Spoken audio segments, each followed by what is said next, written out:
The moonstone crown pendant wasn't around Nerissa's neck. It rested against another woman's heart.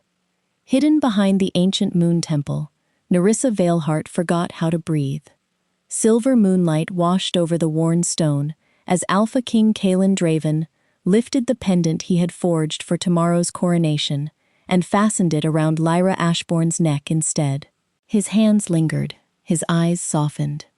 The kingdom didn't search for Nerissa very long. By the second sunrise, most wolves had already decided why she was gone. The future queen lost her nerve. She abandoned the Alpha King. She never deserved the moonstone crown. The rumors traveled faster than grief. Every marketplace repeated them. Every training yard believed them. No one asked why a woman who had stood beside Kaelin through 8 years of war would suddenly disappear without a word. Inside the royal palace, preparations for the moon ascension ceremony were quietly dismantled. The white flowers were removed. The musicians were dismissed. Servants folded away the coronation robes that would never be worn. Kaelin watched it happen without saying a single word. His silence became its own answer. When advisors asked whether the ceremony should be postponed, he simply nodded. When they asked whether Nerissa would return, he looked toward the empty queen's balcony before turning away. He never explained. Weeks passed. Then Lyra appeared beside him during public ceremonies. She stood where Nerissa had once stood. She smiled when expected. She greeted nobles with practiced grace. The kingdom applauded. Only Lyra noticed how often Kaelin's gaze drifted toward the palace gates. Even while speaking to her, part of him seemed to be listening for footsteps that never came. Each evening, after the celebrations ended, Lyra removed the moonstone pendant and held it in her hands. It felt strangely heavy, not because of its silver, because it carried someone else's future. "Why doesn't this feel like winning?" she whispered to the empty room. No one answered.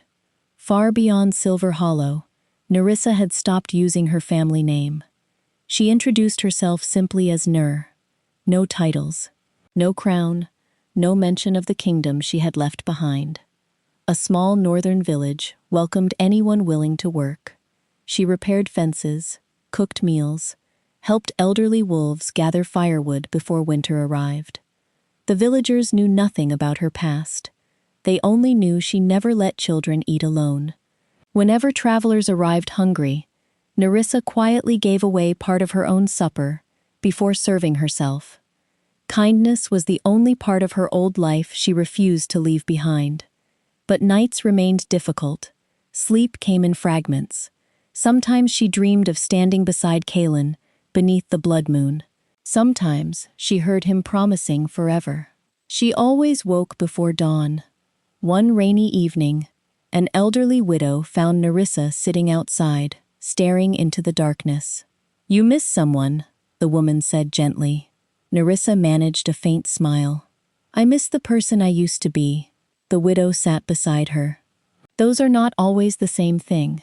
For the first time in weeks, Nerissa allowed herself to cry. Not for the crown, not for the palace, for the woman who had believed promises could never change. Miles away, Lyra stood alone on the royal balcony. She touched the moonstone pendant resting against her heart. A strange emptiness settled inside her. She looked toward the northern horizon and whispered words no one else could hear. Why does this happiness feel borrowed? The wind carried the question into the night. It brought back no answer. Then he whispered the words Nerissa had treasured for years. "No matter what happens, you'll never lose me again." The kiss that followed wasn't hesitant. It wasn't driven by duty. It was gentle, familiar, and heartbreakingly sincere. Something inside Nerissa cracked without making a sound. She had searched for Kaelin because instinct refused to let her rest. When Lyra returned after disappearing years ago, Kaelin had looked into Nerissa's eyes and promised there was nothing to fear. "She's part of my past. I chose you. I'll always choose you." For 8 years, those promises had carried her through war, grief, and endless rebuilding. Together, they had buried his father. Together they had rebuilt villages destroyed by rogues. Together they had imagined the kingdom they would one day rule. Tomorrow, before every alpha in the realm, Kaelin was supposed to place the moonstone crown pendant around Nerissa's neck and crown her queen. Instead, he had already given it away. Cold wind brushed her face. Only then did she realize tears were falling. She didn't interrupt. She didn't demand answers. Some betrayals speak clearly enough without explanations. She stepped backward, carefully, quietly. Leaves crunched beneath her boots. Neither Kaelin nor Lyra turned around. By the time she reached the palace, dawn still hid beyond the mountains. Her chambers waited exactly as she had left them.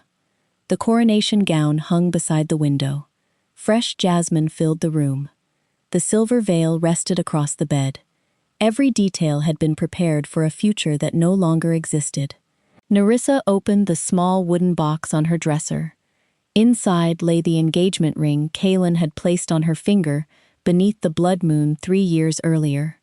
She slipped it off, not angrily, not dramatically, simply because it no longer belonged to the life waiting ahead. Before sunrise, she returned to the moon temple. The sacred altar stood empty except for its eternal flame. She placed the ring upon the same stone where Kaelin had once promised forever. No letter, no accusations, no farewell, only silence. She rested trembling fingers against the cold altar. "I hope," she whispered, "someone teaches you that trust breaks long before love does." Then she walked away.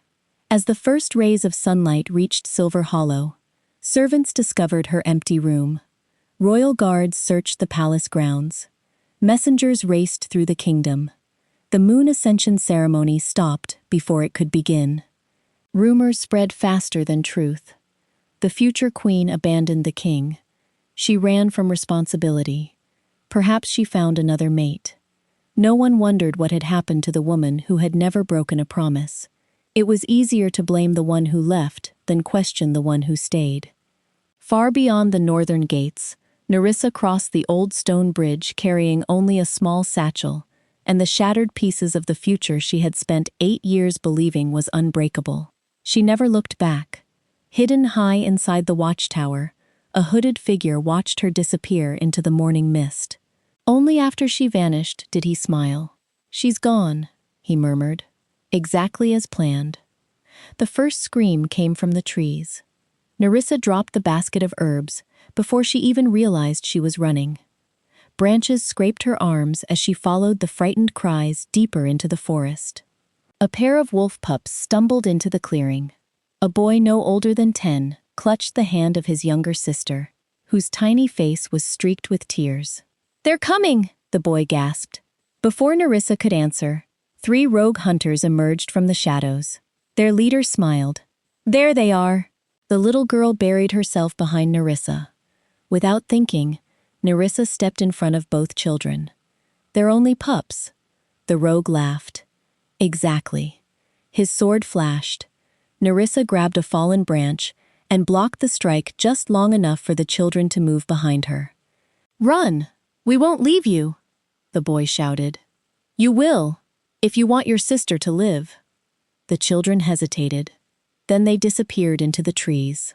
Pain exploded across Nerissa's shoulder as another blade caught her. She staggered, but stayed on her feet. The rogues surrounded her. "You should have minded your own business," one sneered. Nerissa raised the broken branch again. "If protecting children is a mistake," she steadied her breathing, "I'll make it every time." The leader lunged. Before his blade reached her, a deafening wolf's roar split the forest.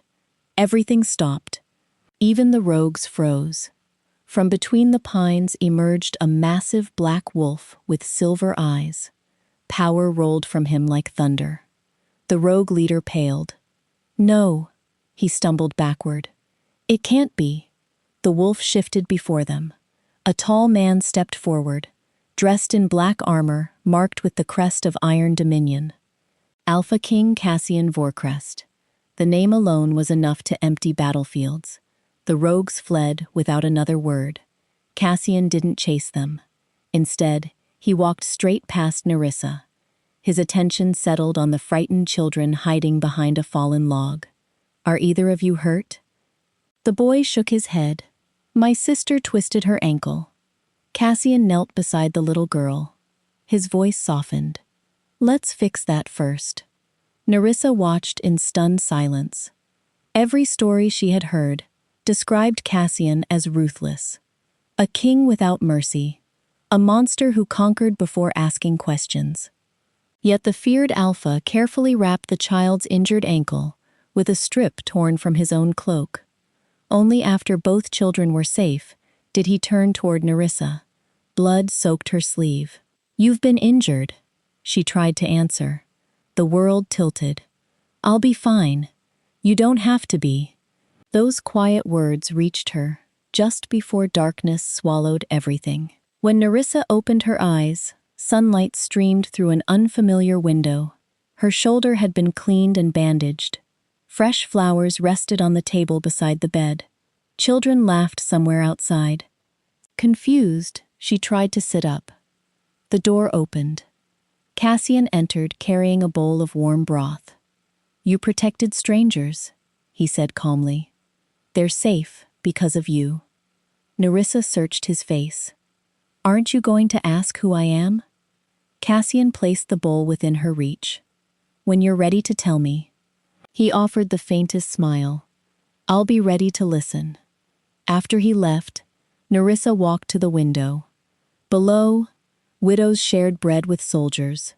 Orphaned pups played beside warriors. No one looked afraid. She had crossed into the kingdom she had been taught to fear. Instead of finding monsters, she had found peace. Nerissa stayed because no one asked her to. Days became weeks. Weeks quietly slipped into months. No one in Iron Dominion questioned her past. The healers treated her shoulder. The cooks insisted she eat before working. The children simply called her Miss Nur. It was the first place she had lived where kindness expected nothing in return. Each morning she helped prepare breakfast for families who had fled wars in neighboring territories. Each afternoon, she taught orphaned pups how to read the old moon script, carved into weathered stone tablets.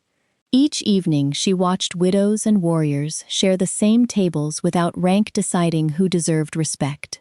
Everything she had believed about Iron Dominion had been wrong.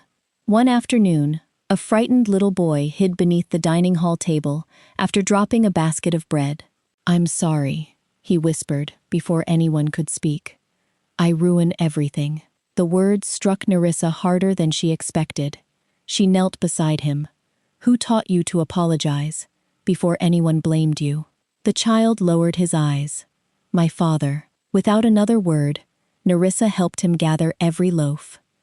Then she carried the basket into the kitchen as though nothing had happened.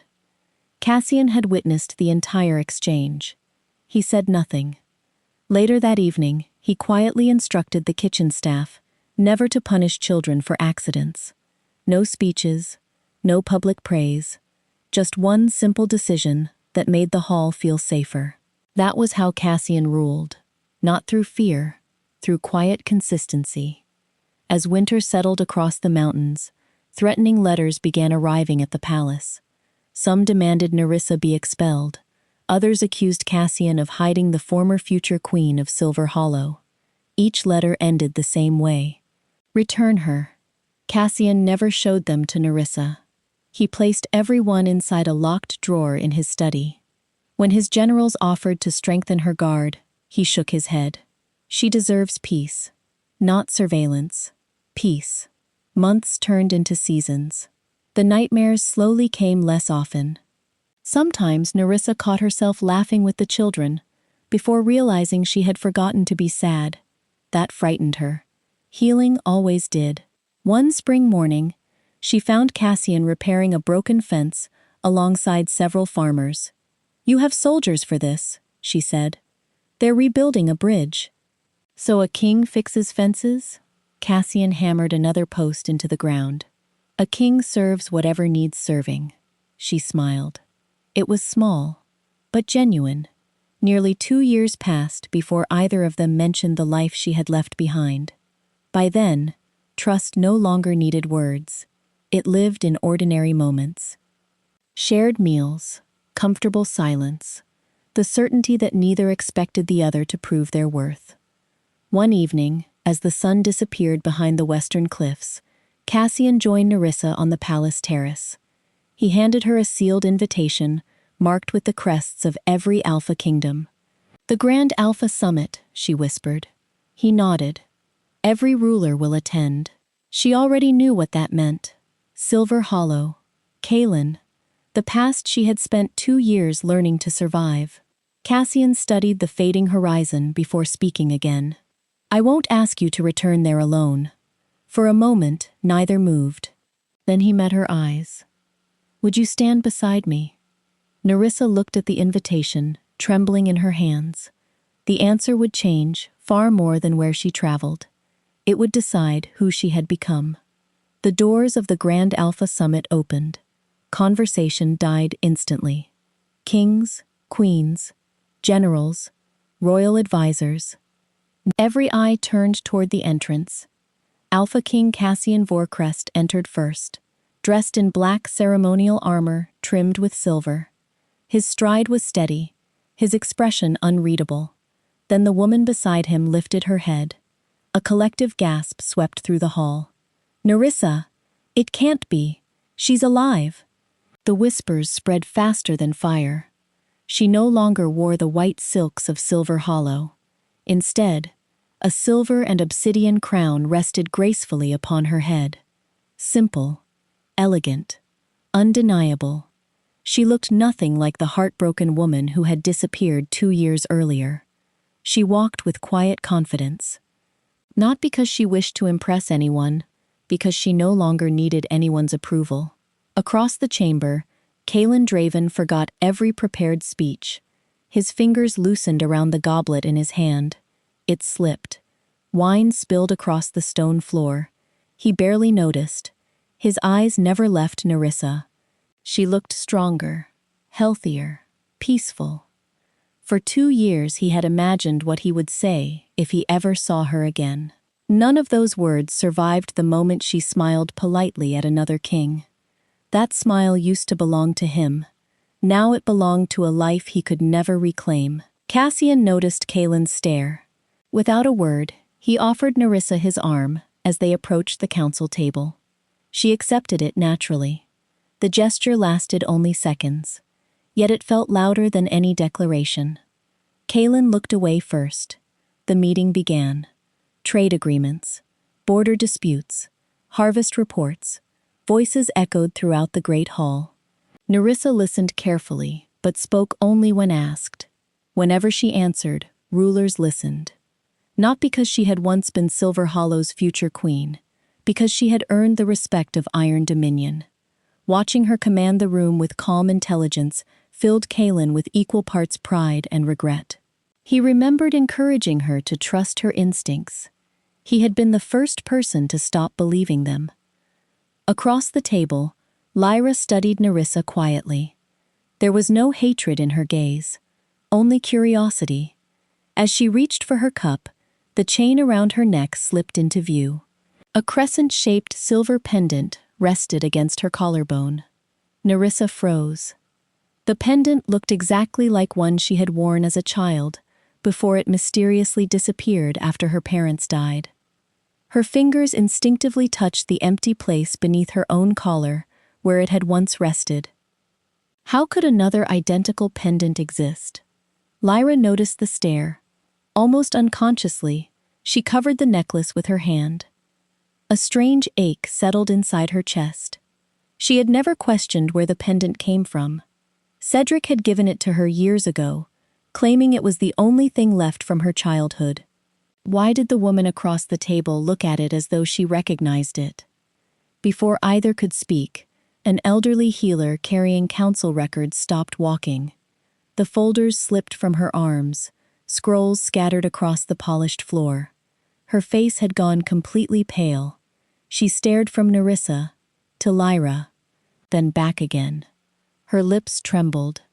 No. the whisper barely reached the nearest table.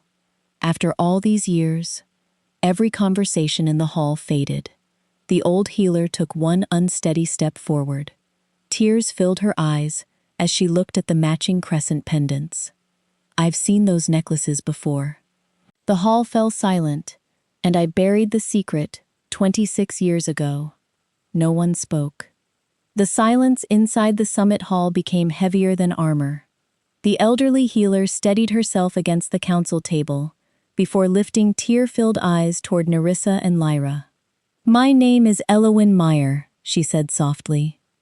"I served the royal family 26 years ago."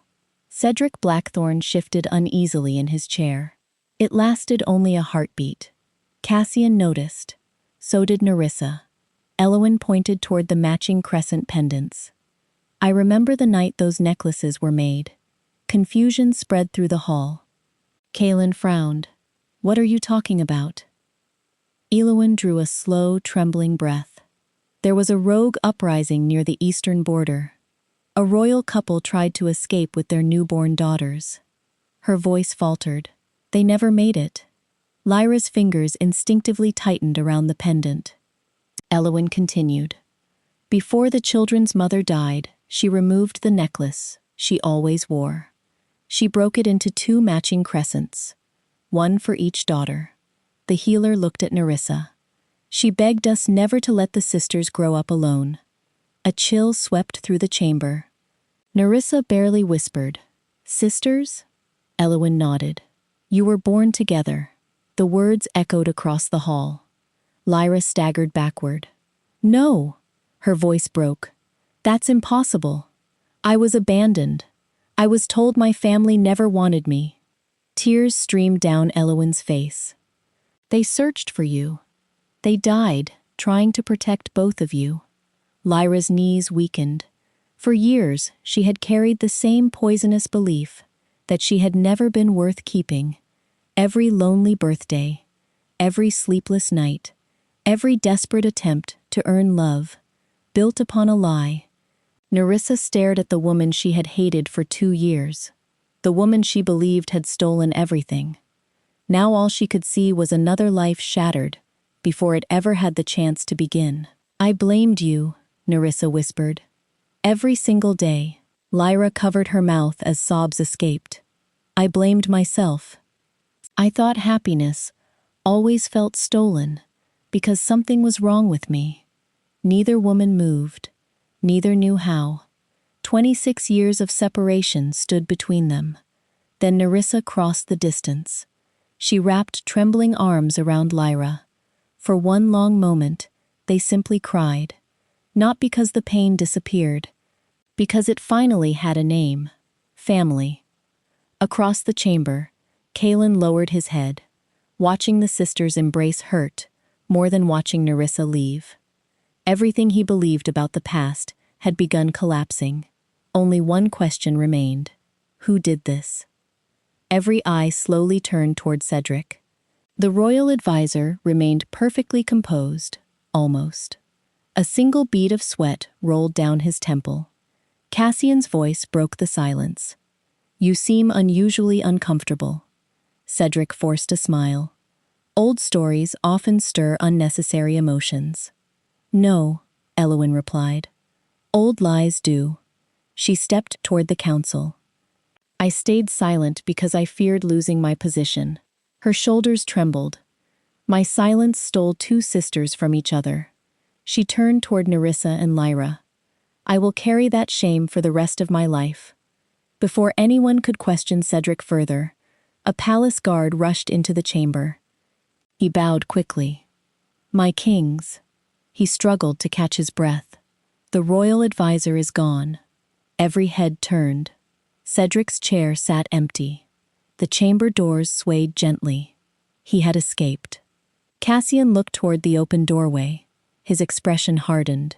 He knows the truth has finally found him. Cedric didn't get far. Before sunrise, Iron Dominion scouts surrounded an abandoned watchtower overlooking the eastern cliffs. He wasn't running from soldiers. He was running from the truth. When the guards forced open the tower doors, They found him standing beside an old iron chest. He didn't resist. Instead, he smiled. "You're too late." Cassian stepped inside first. "Open it." A guard lifted the heavy lid. Inside lay bundles of letters, royal seals, faded journals, and records tied together with black ribbon. Kalen's stomach tightened. He recognized his own royal seal. "I never wrote these," he whispered. Cassian handed him the first letter. The handwriting looked authentic. The signature matched perfectly. Yet Kalen had never seen the document before. It claimed Nerissa had secretly negotiated with rival kingdoms while preparing to become queen. Another accused her of planning to abandon Silver Hollow after the coronation. Another described meetings that had never happened. Every page had been carefully forged. Kalen's hands trembled. "I believed them." His voice sounded distant. "I confronted her with doubts. I questioned her loyalty." He closed his eyes. "I never questioned the letters." Cedric laughed quietly. "You questioned exactly what I wanted." The room fell silent. Lyra unfolded another journal. Inside were pages describing her childhood. Every foster family, every relocation, every lie. One entry froze her blood. "Continue reminding the child that love must be earned. Isolation creates dependence." Her hands shook violently. "I was never rescued." She looked at Cedric. "You raised me to be afraid of losing anyone who showed me kindness." Cedric offered no apology. "Fear is the strongest chain." Nerissa stepped closer. "You stole our family. I improved your usefulness. You destroyed our lives. I shaped history." His calmness chilled everyone in the room. He didn't regret a single choice. He only regretted being discovered. By noon, every Alpha ruler gathered once more inside the summit hall. The evidence covered an entire council table.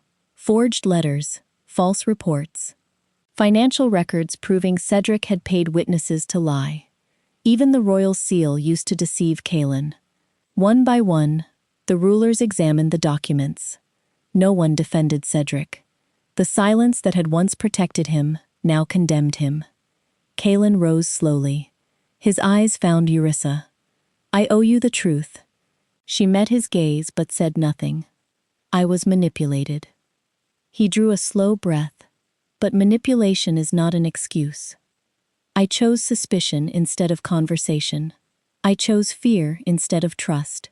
I betrayed the woman who never betrayed me." Every ruler listened. No one interrupted. "The blame for that choice belongs to me." Nerissa felt tears sting her eyes. Not because she wanted him back, because at last, he had stopped hiding behind excuses. Cedric's smile finally disappeared. Control had always been his greatest weapon. Now he had lost it. Without warning, he reached inside his robe. Steel flashed beneath the council lights. A concealed dagger. The nearest guards reacted too slowly. Cedric's eyes locked onto Nerissa. "If I cannot control the future," he lunged forward, "then no one will." Dagger cut through the air. The council chamber erupted. Guards rushed forward. Kings rose from their seats. Before the blade reached Nerissa, Cassian stepped between them. Steel crashed against steel.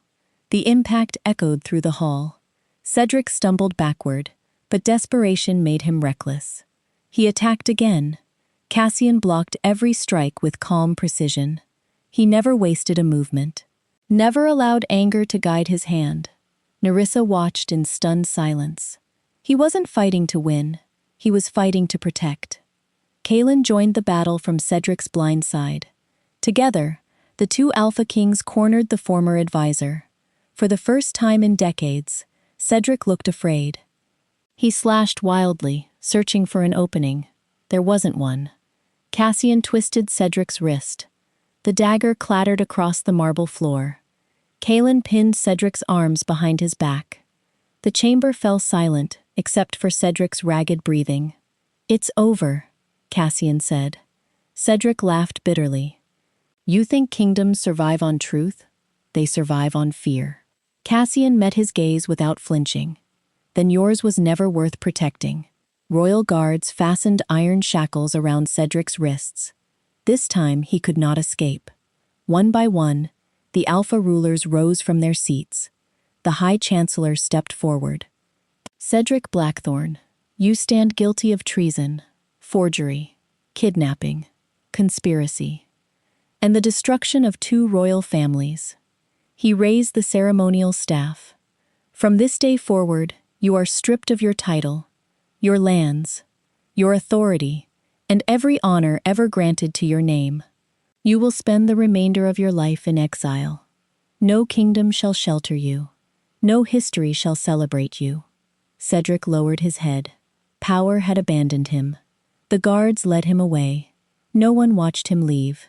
Their attention had already turned elsewhere. Kaelin faced the assembled rulers. I have one final confession. His voice carried across the chamber. No lie forced me to betray Nerissa. Cedric created my doubts, but I chose to believe them. I chose silence instead of honesty. I chose another voice over the woman who had earned my trust. He turned toward Nerissa. I cannot erase that choice. She held his gaze. You can't. I know. He stepped closer. I am not asking you to forget. I am asking whether you'll allow me one chance to become the man you deserved. The chamber waited. Even the guards stood perfectly still. Nerissa looked at Kaelin, then at Cassian. Cassian said nothing. He made no claim, offered no expectation. He simply waited, just as he always had. Nerissa smiled gently. The night I disappeared, she paused. The woman who planned to become your queen disappeared too. Kaelin closed his eyes. I know. She turned toward Cassian. When I arrived in Iron Dominion, I believed I had lost everything. Cassian quietly offered his hand. She accepted it. I was wrong. She intertwined her fingers with his. I had only begun finding the life I was meant to live. Together, they walked toward the great doors. No one tried to stop them. Behind them stood the throne Nerissa had once dreamed of claiming. Ahead of her waited a future she had chosen for herself. For the first time in years, every step felt wonderfully light. 3 years later, Iron Dominion was known for something no rival kingdom had expected. Not its armies, not its wealth, its compassion. Families driven from their homes found shelter behind its walls. Widows learned new trades instead of begging for survival. Orphaned wolf children filled the palace gardens with laughter instead of silence. At the center of it all stood Queen Nerissa. She no longer measured her worth by a crown. She measured it by the lives that slept safely each night. Beside her, King Cassian ruled exactly as he always had. He listened before speaking, protected before judging, led without demanding admiration. Their marriage had never been built on dramatic promises. It had grown from thousands of ordinary moments. Shared meals, quiet conversations, mutual trust. The kind of love that never asked either heart to earn its place. Not far away, Lyra directed the newest sanctuary for displaced children. She wore the crescent pendant every day, not as a reminder of what had been stolen, but of what had finally been restored. She and Nerissa argued sometimes, laughed often, and made up before sunset. Neither sister wanted to lose another day to silence. Across the border, Silver Hollow flourished as well. Kaelin kept every promise he made after Cedric's downfall. He questioned reports before believing them. He welcomed disagreement inside his council. He never allowed fear to replace truth again. He never married. The Queen's chambers remained empty by choice. Every spring, anonymous wagons arrived at Iron Dominion, carrying books, blankets, medicine, and seeds for the sanctuaries. No name appeared on the deliveries. None was needed. Nerissa always knew who had sent them. She never returned the gifts. She simply made certain every child received them. One autumn afternoon, Kaelin visited the largest sanctuary without royal guards or ceremonial banners. Children raced through the gardens, chasing one another beneath blooming moonflowers. One little boy, tugged gently on Kaylin's sleeve. "Mister, will you help us build our kite?" Kaylin smiled. "I'd be honored." For the next hour, he tied knots, repaired broken sticks, and laughed when the kite refused to fly straight. Watching from the terrace, Nerissa quietly joined Cassian. "He looks different," she said. Cassian nodded. Regret changes honest people. Below them, the kite finally caught the wind. The children cheered. Kaylin looked toward the terrace. Their eyes met across the distance. He offered a small, grateful nod. Not asking for forgiveness, not hoping for another chance, simply thankful she had found the happiness he had failed to protect. Nerissa returned the nod. Nothing more was needed. As evening settled over Iron Dominion, she and Lyra walked through the sanctuary gardens together. Children wearing matching crescent pendants laughed around them, each pendant crafted from the design their mother had once imagined for two daughters who were never meant to be separated. Nerissa slipped her hand into Cassian's as they watched the sun disappear beyond the mountains.